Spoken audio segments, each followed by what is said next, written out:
ቅዱስ መስቀልን ያከበረ የመስቀሉ ወዳጅ ኢትዮጵያዊ ጻድቅ ንጉሥ እንኳን አደረሳችሁ። ቻናሉ አዲስ ስለሆነ ሁላችሁም ሰብስክራይብ አድርጋችሁ በመጀመር ቪዲዮውን ላይክ በማድረግ ድጋፋችሁን እንድትገልጹልኝ ጠይቃችኋለሁ። ህዳር 30 በዚች ቀን ሀገራችን ኢትዮጵያ ካፈራቻቸው ንግስናን ከቅድስና ካዋሃዱ በጦርነትና በእሳት ውስጥ ሆነው እነርሱ ለእግዚአብሔር ሥርዓትና ሕግ ተገዝተው ሀገርና ሕዝብን ደግሞ በፍትሐዊነት ከገዙ ቅዱሳን ነገሥታት ውስጥ አንዱ የሆነ የጻድቁ ንጉሥ የአፄ ካሌብ ልጅ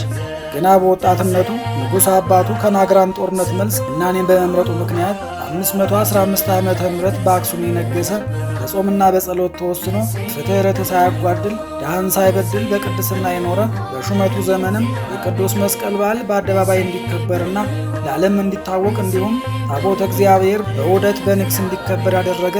የዜማ አባታችን ቅዱስ ያሬድ የነበረው በእርሱ ዘመን ነበርና ከሰማይ ያገኘውን ዜማ ለመጀመሪያ ጊዜ በአክሱም ጽዮን ሃሌሉያ ብሎ ሲያመሰግን ንጉሡ በዜማው ተመስጦ እየሮጠ ወደ ጽዮን የደረሰ እጅግ ተመስጦ በትረ መንግሥቱን በቅዱስ ያሬድ እግር ላይ የተከለው። በዚህም ምክንያት በድንጋጤ ምን ላደርግልህ ምን ልካስ ባለው ጊዜ ቅዱስ ያሬድም አሰናብተኝና ወደ ገዳም ልግባ ያለ ቅዱሱ ንጉሥም እያዘነ ያሰናበተው 9 ቅዱሳንን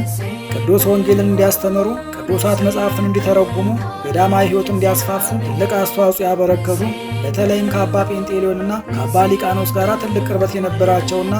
ዘወትር ከእነርሱ ይባረኩ የነበረ አቡነ አረጋዊም በየጊዜው እየመጡ ጎበኛቸው የነበረ በተለያዩ አካባቢዎች ብዙ አብያተ ክርስቲያናትን ያሳነጸ የስሙ ትርጓሜ የመስቀል አገልጋይ ማለት የሆነ ኢትዮጵያዊ ጻድቅ ንጉሥ አፄ ገብረ መስቀል በዚች ቀን ያረፈበት ዓመታዊ በዓሉ ይታሰባል። ዳግመኛም በዚች ቀን በ5ኛው መቶ ክፍለ ዘመን ከተነሱ ቅዱሳን ሊቃውንት አንዱ የሆነ በሀገረ ቆስጠንጥንያ ተወልዶ ያደገ ትምህርት ሃይማኖትን በሚገባ ተምሮ አድጎ በ451 ዓመተ ምህረት ጉባኤ አብዳን በኬልቄዶን ሲደረግ እንዲገኝና እንዲሳተፍ ቢጠራም ክፉ ሐሳባቸውንና ሴራቸውን ተረድቶ በጉባኤው ሳይገኝ የቀረ የጉባኤው መጨረሻም ክብር ይግባውና ጌታችንና መድኃኒታችን ኢየሱስ ክርስቶስ እንደካዱ ሰምቶ ከዚህ የረከሰ ጉባኤ ያልደመርኸኝ አምላኬ ምስጋና ላንተ ይገባል ብሎ ያመሰገነ ከጥቂት ዓመታትም በኋላ ቅድስናውን ተረድተው የታላቂቱ ቆስጠንጥንያ ፓትርያርክ አድርገው የሾሙት በሹመት ዘመኑም የክርስቶስን መንጋዎች በሚገባ የጠበቀና ብዙ ድርሳናትን የደረሰ ወዲያውኑ ግን ከሃዲ ነገሥታት ሃይማኖትን እንዲክድ ትእዛዝ የላኩበት እርሱ ግን አልክድም በማለቱ ስደት ተፈርዶበት በስደት ሀገር ላይ ያለ በዚች ቀን በክብር ያረፈ ቅዱስ አካኪዮስ ሊቅ ዓመታዊ በዓሉ ይከበራል። ቅዱሳን ቆዝሞስና ዲማኒዎስ፣ ቅዱስ አናንዮስ ዘአምድና አባ መርቆሬዎስ ሰማዕትም በዚች ቀን ዓመታዊ በዓላቸው ይታሰባል። ቅዱስ ማርቆስ ዘአንበሳ፣ ቅዱስ ጎርጎርዮስ ነባቤ መለኮት፣ ቅድስት ሶፊያ እናታችን፣ ቅዱስ ዮሐንስ መጥምቀ መለኮት ደግሞ በዚች ቀን ወርኃዊ በዓላቸው ይታሰባል። ለእግዚአብሔር ክብር ምስጋና ይሁን።